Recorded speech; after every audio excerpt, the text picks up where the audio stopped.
Hey guys, let's talk about the GS grade you would need to match your current salary in the military.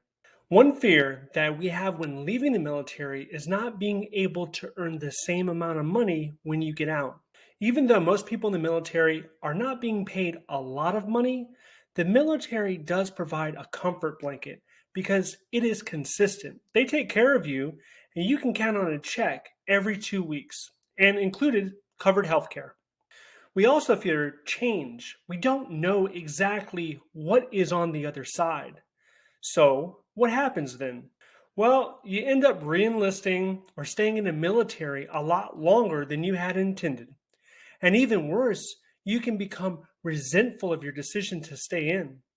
When researching this information, I had to pick a location because the GS pay scale changes a lot depending on where you work. And in the military, your BAH rate, which is your housing allowance, also changes a lot depending on where you live.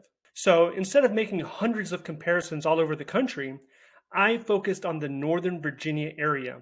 For the military, I'm using the Fort Belvoir BAH 2022 rates when calculating the salary. For federal government GS grades, I'm using the Washington, Baltimore, Arlington 2021 pay scale. This is because the new pay chart isn't available at the time of this recording.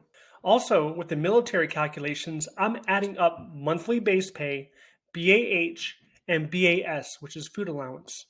I'm doing this to get a more comprehensive view of the total salary a person in the military receives.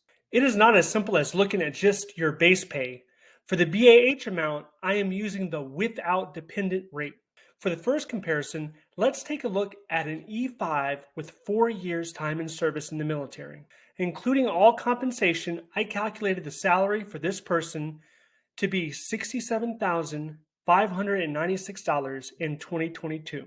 I did this by adding base pay, BAH, and BAS, and then taking that figure and multiplying it by 12. You can see my math here. If this E5 wanted to keep the same salary at this location, then they would need to attain a GS9 Step 5, which has a salary of $68,146, or a GS10 Step 2, which has a salary of $68,424, or a GS11 Step 1, which has a salary of $72,750. Now, GS10 positions are rather rare, so I would suggest to this person to focus on a GS9 or GS11 position to maintain their current salary. Next, let's take a look at an E7 with 20 years in the military. The salary for this person is $95,868, and this is how I did my math. If this E7 wanted to keep the same salary in this location, then they would need to attain a GS12 Step 4 position, which has a salary of $95,920, or a GS13 Step 1 position, which has a salary of $103,690. Now, in the DC area, I'm fairly confident that a retired E7 could easily find a GS12 or GS13 position, because most of the positions here are GS12 and higher. And this is mainly because a lot of the department headquarters are in this area and there is a high cost of living. Now, let's take a look at an O3 with 6 years in. The salary for this person is $113,868 for 2022. This is how I did my math.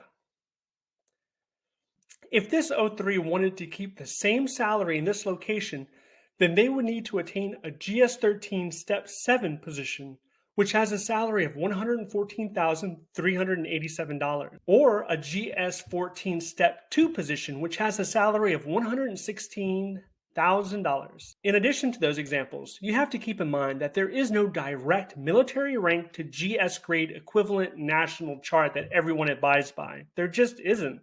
I do think there might be an old chart from a DoD department floating around the internet that does show some pay similarities, but understand that this does not guarantee you a particular GS job.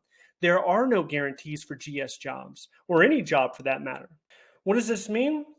Well, it means, hypothetically, an E4 fresh out of the military could get a GS14 position, and an O5 out of the military could get a GS7 position.